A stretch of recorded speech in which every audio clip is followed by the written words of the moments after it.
سب اس کی اس حالت کا جائزہ لیتے رہے۔ پھر سکندر نے کمبر خان کو مخاطب کیا، کمبر خان میرے بھائی، تمہاری حالت سے لگتا ہے کہ تم کوئی اچھی بلکہ بہت اچھی خبر لے کر آئے ہو۔ تمہارے چہرے پر پھیلا ہوا تبسم اس بات کی نشاندہی کر رہا ہے۔ کمبر خان آگے بڑھ کر سکندر کے پہلو میں بیٹھ گیا اور کہنے لگا، تم لوگوں کا اندازہ درست ہے، میں واقعی ایک بہت اچھی خبر لے کر آ رہا ہوں۔ خبر یہ ہے کہ پہلے تو ہم اس کوشش میں تھے کہ جانے رن مست خان نے کہاں قیام کر رکھا ہے تاکہ اس سے ملاقات کر سکیں۔ اب قدرت حالات کو خود بخود ہی ہمارے حق میں کر رہی ہے۔ رن مست خان کا خالہ زاد اوگر خان دکن کے علاقوں سے نکل کر ایک دم کسی مہم کے سلسلے میں اجمیر کی طرف گیا تھا۔ اب خبر آئی ہے کہ اوگر خان اپنے لشکر کے ساتھ سورت کا رخ کر رہا ہے۔ وہ چند روز سورت شہر کے باہر اپنے لشکر کے ساتھ قیام کرے گا۔ اس کے بعد کچھ سامان راجہ جے سنگھ کو پہنچانے کے لیے وہ پونا جائے گا۔ یہ بھی سنا گیا ہے کہ اوگر خان نے کچھ قاصد اپنے خالہ زاد رن مست کی طرف بھجوائے ہیں اور اسے یہ پیغام دیا ہے کہ وہ بھی سورت پہنچے۔ ساتھ ہی اورنگزیب عالمگیر کے مخبروں کے ذریعے یہ خبریں بھی گشت کر رہی ہیں کہ اوگر خان آپ کے پاس آئے گا، چونکہ زرنگار نے اعلان کیا تھا کہ جو شیواجی کو قتل کرے گا اس سے وہ شادی کر لے گی۔ لہٰذا میرے خیال میں اوگر خان زرنگار اور رن مست کی شادی کے سلسلے میں ہی آپ سے بات کرے گا۔ کمبر خان جب خاموش ہوا تب بے پناہ خوشی کا اظہار کرتے ہوئے سکندر کہنے لگا، اگر حالات ایسا موڑ کھا گئے ہیں تو میں سمجھتا ہوں کہ یہ میری خوش قسمتی ہے۔ ہمیں خود جا کر صورتحال سے رن مست کو آگاہ نہیں کرنا پڑے گا، بلکہ یہ سارا معاملہ اوگر خان اپنے بھائی رن مست کے لیے خود ہی حل کر لے گا۔ اس موقع پر زرنگار اور اس کی ماں سلطانہ کے چہرے پر بھی دور دور تک خوشیاں اور مسکراہٹیں کھیل رہی تھی۔ سکندر نے پھر کمبر خان کو مخاطب کرتے ہوئے کہنا شروع کیا، بھائی یہ خبر سنا کر یقیناً تم نے ہمارے دامن کو خوشیوں سے بھر دیا ہے۔ اب میں بڑی بے چینی سے اوگر اور رن مست خان کا انتظار کروں گا۔ اسی خوشی میں آؤ سب اکٹھے بیٹھ کر کھانا کھاتے ہیں۔ اس پر سب اٹھ کر دوسرے کمرے میں گئے۔ سلطانہ، عظیمہ خاتون اور زرنگار نے وہاں کھانے کے برتن لگائے اور سب اکٹھے بیٹھ کر کھانا کھانے لگے تھے۔ اس واقعے کے چند دن بعد ایک روز جبکہ سکندر، اس کی بیوی سلطانہ اور بیٹی زرنگار تینوں اپنی حویلی میں موجود تھے کہ دروازے پر ہلکی سی دستک ہوئی تھی۔ دستک سننے کے بعد سکندر، سلطانہ اور زرنگار تینوں حویلی کے صحن میں نکل آئے تھے۔ سکندر آگے بڑھا، اس نے دروازہ کھولا۔ دروازے پر اس وقت کمبر خان اور اس کا بیٹا کامل خان اور بیٹی عظیمہ خاتون کھڑے تھے۔ سکندر خان دروازہ کھول کر ایک طرف ہٹ گیا۔ وہ چاہتا تھا کہ وہ تینوں اندر آئیں، لیکن تینوں باہر ہی کھڑے رہے۔ اتنی دیر تک سلطانہ اور زرنگار بھی سکندر کے قریب آ کر کھڑی ہو گئی تھی۔ اس موقع پر سکندر نے کمبر خان کو مخاطب کیا، بھائی کیا بات ہے، آپ اندر آئے نا؟ آپ خود بھی نہیں اندر آ رہے اور عظیمہ خاتون اور کامل خان کو بھی نہیں اندر آنے دے رہے، کیا بات ہے؟ اس موقع پر کمبر خان کے چہرے پر مسکراہٹ تھی۔ پھر سکندر کو مخاطب کر کے کہنے لگا، بھائی ہم گھر کے 3 افراد ہیں اور تینوں ہی آپ تینوں کے لیے ایک بہت اچھی خبر لے کر آئے ہیں۔ کمبر کے ان الفاظ پر سکندر، سلطانہ اور زرنگار مسکرانے لگے تھے کہ اس پر سکندر نے تجسس بھرے انداز میں اس کی طرف دیکھا، پھر کہنے لگا، اگر تمہارے پاس ہمارے لیے کوئی اچھی خبر ہے تو جس نے تمہیں یہ خبر سنائی ہے کیا اس نے یہ بھی تاکید کی تھی کہ ہمیں یہ خبر حویلی کے صدر دروازے سے باہر ہی کھڑے ہو کر سنانا اور اندر داخل ہونے کی کوشش نہ کرنا؟ سکندر کے ان الفاظ پر جہاں کمبر خان، کامل خان اور عظیمہ خاتون مسکرا دیے تھے، وہاں سلطانہ اور زرنگار بھی ہنستی تھی۔ یہاں تک کہ کمبر خان نے پھر سکندر کو مخاطب کیا، بھائی میرے ساتھ 2 انتہائی معزز قسم کے مہمان بھی ہیں، اگر آپ اجازت دے تو میں انہیں اندر لے کر آؤں؟ کمبر خان کے ان الفاظ پر سکندر چونکا تھا۔ سلطانہ اور زرنگار بھی تجسس بھرے انداز میں کمبر خان کی طرف دیکھنے لگی تھی۔ یہاں تک کہ کمبر خان پھر بول اٹھا، دیکھو تم تینوں کو پریشان ہونے کی ضرورت نہیں ہے، میں دیکھتا ہوں مہمانوں کی آمد کا سن کر تینوں کے چہروں پر تجسس پھیل گیا ہے، میں تم تینوں کو زیادہ پریشان نہیں کرنا چاہتا۔ میرے ساتھ اس وقت محترم اوگر خان اور رن مست خان ہیں۔ اوگر خان اور رن مست خان کا نام سن کر سکندر، زرنگار اور سلطانہ کی خوشی اور طمانینت کی کوئی انتہا نہ تھی۔ تینوں کے چہروں پر خوشیاں بکھر گئی تھی۔ پھر سکندر فوراً حرکت میں آیا، حویلی سے باہر نکلا۔ جب اس نے دیکھا تو کمبر خان، کامل خان، عظیمہ خاتون کے پیچھے اوگر خان اور رن مست خان دونوں بھائی کھڑے تھے۔ سکندر آگے بڑھا، پہلے ان دونوں سے اپنا تعارف کرایا، پھر ان دونوں کو بڑے پرجوش انداز میں گلے لگا لیا، دونوں کو اپنے ساتھ لپٹا کر حویلی میں داخل ہوا۔ جب وہ حویلی کے صحن میں آئے تب جھجکتے ہوئے زرنگار اور سلطانہ دونوں ماں بیٹی نے انہیں سلام کیا تھا۔ اتنی دیر تک کمبر خان، کامل خان اور عظیمہ خاتون بھی حویلی میں داخل ہونے کے بعد حویلی کا صدر دروازہ بند کر چکے تھے۔ پھر سب جا کر دیوان خانے میں بیٹھ گئے تھے۔ دیوان خانے میں بیٹھنے کے بعد سب سے پہلے گفتگو کا آغاز سکندر نے کیا تھا۔ اوگر خان اور رن مست خان کی طرف دیکھتے ہوئے کہنے لگا، میں آپ دونوں کو اپنی حویلی میں خوش آمدید کہتا ہوں۔ یقیناً مجھے اور میرے اہل خانہ کو آپ کی آمد کا انتہا درجے کا انتظار تھا، اس لیے کہ ہمیں خبر ہو چکی تھی کہ آپ دونوں بھائی صورت میں اکٹھے ہونا چاہتے ہیں اور پھر ہمارے ہاں بھی آئیں گے۔ اس کے بعد اس نے اوغر خان اور رنمست خان سے سلطانہ اور زرنگار کا بھی تعارف کرا دیا تھا۔ اس کے بعد کمبر خان کی طرف دیکھتے ہوئے سکندر کہنے لگا تھا، بھائی آپ نے ہمارے ساتھ ایک ظلم کیا۔ آپ حویلی کے دروازے پر کھڑے رہے اور ہمارے معزز مہمانوں کو آپ نے اپنے پیچھے حویلی کے دروازے سے باہر ہی کھڑا کیے رکھا۔ یہ کیا سوچیں گے؟ سکندر خان کو رک جانا پڑا، اس لیے کہ اس موقع پر اوغر خان بول اٹھا۔ سکندر کی طرف دیکھتے ہوئے کہنے لگا، آپ فکر مند نہ ہو، ہم کچھ نہیں سوچیں گے۔ دراصل میں گزشتہ شب اپنے حصے کے لشکر کے ساتھ سورت پہنچا تھا اور اس کے تھوڑی دیر بعد میرا بھائی رنمست بھی یہاں پہنچ گیا تھا۔ میں نے اسے یہاں آنے کے لیے کہا تھا۔ آج ہم شہر میں داخل ہوئے، بازار سے گزرتے ہوئے ہم نے آپ کا پوچھا۔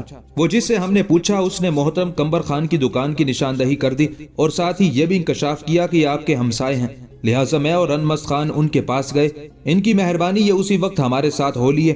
ہماری آمد پر جو انہوں نے خوشی کا اظہار کیا وہ میں الفاظ میں بیان نہیں کر سکتا۔ پہلے ہی ہمیں اپنی حویلی میں لے کر گئے، وہاں ہمارے گھوڑے بندوائے، ہماری خاطر مدارت بھی کی، اس کے بعد آپ کے پاس لے کر آئے ہیں۔ اس لیے نہ ہمیں نہ آپ کو ان سے کوئی شکوہ ہونا چاہیے۔ اوغر خان جب خاموش ہوا تب بڑی تیزی سے سکندر خان کہنے لگا، پہلے کوئی شکوہ نہیں تھا لیکن اب تو ہے۔ خاطر مدارت تو ہمیں کرنی چاہیے تھی، اس میں پہل کمبر خان نے کیسے کر لی؟ سکندر کے خاموش ہونے پر کمبر خان کی بیوی عظیمہ خاتون بول اٹھی، بھائی کیا آپ اور ہم میں فرق ہے؟ اس موقع پر سکندر نے اپنی پیشانی پر ہاتھ مارا، کہنے لگا، میری بہن۔ یہ جملہ کہہ کر آپ نے سارا معاملہ ہی ختم کر دیا ہے۔ اس موقع پر اوغر خان نے سکندر کی طرف دیکھتے ہوئے کہنا شروع کیا، اگر آپ برا نہ مانے تو جس موضوع پر میں آپ سے گفتگو کرنے کے لیے آیا ہوں میں چاہتا ہوں کہ اس پر گفتگو کروں، اس لیے کہ ہم دونوں بھائیوں کا قیام یہاں صرف آج کے دن کے لیے ہے۔ آج مغرب کی نماز کے بعد میں پونا کی طرف کوچ کر جاؤں گا۔ رنمست خان بیجاپور کی سرحدوں کا رخ کرے گا۔ میں نے آپ کی بیٹی کا ایک اعلان سنا تھا اور اسی اعلان کی روشنی میں آج اپنے بھائی رنمست کو لے کر آپ کی خدمت میں حاضر ہوا ہوں۔ میں چاہتا ہوں، یہاں تک کہتے کہتے اوغر خان کو رک جانا پڑا، اس لیے کہ اس کی طرف دیکھتے ہوئے سکندر خان ہلکی ہلکی مسکراہٹ میں کہنے لگا، بیٹے اب تم دونوں کی حیثیت ہمارے ہاں بیٹوں کی سی ہے۔ یقیناً میری بیٹی نے اعلان کیا تھا کہ جو شخص بھی شیوا جی کی موت کا باعث بنے گا بشرطے کہ وہ مسلمان ہو، میری بیٹی اس سے شادی کر لے گی۔ اب رنمست خان چونکہ اس کے قتل اور اس کی موت کا باعث بن چکا ہے، لہٰذا یہ میری بیٹی زرنگار کا حقدار ہے۔ میری بیٹی بھی اس وقت سامنے بیٹھی ہوئی ہے، رنمست خان بھی یہی ہے، لہٰذا ان کی موجودگی میں ان دونوں کے سامنے کہتا ہوں کہ اب رنمست خان ہی میری بیٹی کا حقدار ہے۔ سکندر خان جب رکا تب اوغر خان خوشی کا اظہار کرتے ہوئے کہنے لگا، جو بات میں کہنا چاہتا تھا، آپ کی بڑی مہربانی، آپ کا بڑا شکریہ کہ آپ نے خود ہی وہ بات کہہ دی ہے۔ میں مزید یہ کہنا چاہتا ہوں کہ ہم دونوں خالہ زاد ہیں، ہم دونوں کے ماں باپ مر چکے ہیں۔ زندگی کا یہ حصہ ہم نے اپنی نانی کے ساتھ گزارا ہے، اس نے ایک ماں کی طرح ہم دونوں کی پرورش کی ہے۔ نانی کے علاوہ ہمارا کوئی عزیز و اقارب نہ ہی رشتہ دار ہے۔ میں رنمست خان سے چند دن بڑا ہوں، اس کی مہربانی کے چند دن چھوٹا ہونے کے باوجود یہ میرا ایسا ہی احترام کرتا ہے جیسے ایک بیٹا اپنے باپ کا کرتا ہے۔ اس کا مجھ پر احسان ہے، اس کی مہربانی ہے، اس لیے کہ اوغر خان اس سے آگے کچھ نہ کہہ سکا، اس لیے کہ ایک دم رنمست خان نے اس کے منہ پر ہاتھ رکھ دیا تھا، پھر دھیمے سے لہجے میں اسے مخاطب کر کے کہنے لگا، بھائی یہ آپ کیسے الفاظ ادا کر رہے ہیں؟ ایسا کر کے تو آپ مجھے گنہگار کر رہے ہیں۔ آپ کے ساتھ جو میرا رشتہ ہے وہ انتہا درجے کا قابل احترام ہے۔ اگر کسی شخص نے کسی سے صرف ایک لفظ ہی سیکھا ہو وہ اس کا استاد کہلائے گا اور باپ کی طرح عزت و احترام کا حقدار ہوگا۔ آپ بے شک مجھ سے چند دن بڑے ہیں، لیکن مجھ سے پہلے آپ نے گھر کی کفالت کا کام انجام دینا شروع کیا تھا۔ میرے اور نانی کے اخراجات آپ ہی نے برداشت کرنا شروع کیے تھے۔ میری تعلیم و تربیت پر جو کچھ خرچ ہوا وہ آپ نے برداشت کیا۔ پھر آپ یہ الفاظ کیوں استعمال کرتے ہیں کہ آپ میرے شکر گزار اور ممنون ہیں؟ شکر گزار اور ممنون تو میں ہوں آپ کا بھائی۔ اوغر خان نے اپنے منہ پر رکھا رنمست کا ہاتھ ہٹا دیا، پھر بڑے پیار میں اسے کہنے لگا، اب تم بھی آگے کچھ مت کہنا، میں جانتا ہوں تم مزید شکر گزاری کے الفاظ کہو گے، میں سننا نہیں چاہتا، بس چپ رہو۔ اب میں جو کام کرنے لگا ہوں اسے خاموشی کے ساتھ دیکھتے رہو۔ پھر اوغر خان نے اپنے کندھے سے لٹکتی ہوئی چرمی خورجین اتاری، جس تسمے سے اس کا منہ بند تھا، وہ تسمہ ڈھیلا کر کے خورجین کا منہ کھولا۔ خورجین میں جھانکتے ہوئے وہ کوئی چیز تلاش کرتا رہا، پھر اس نے سونے کی 2 انگوٹھیاں نکالی تھی۔ وہ انگوٹھیاں اس نے سکندر خان کو دکھاتے ہوئے کہنا شروع کیا تھا، اجمیر شہر کے نواح میں مجھے زرنگار کے اس اعلان سے متعلق ہمارے ایک اطلاع گر نے خبر دی تھی۔ یہ خبر سننے کے بعد پہلے تو میں نے ایک قاصد رنمست خان کی طرف بھجوایا اور اسے یہ پیغام دیا کہ میں اجمیر سے اپنے حصے کے لشکر کے ساتھ پونا کا رخ کر رہا ہوں، تھوڑی دیر کے لیے سورت شہر کے نواح میں رکوں گا، لہٰذا یہ سورت شہر میں آ کر مجھ سے ملے۔ میں نے اجمیر کے نواح سے ہی ان 2 انگشتیوں کا اہتمام کر لیا تھا۔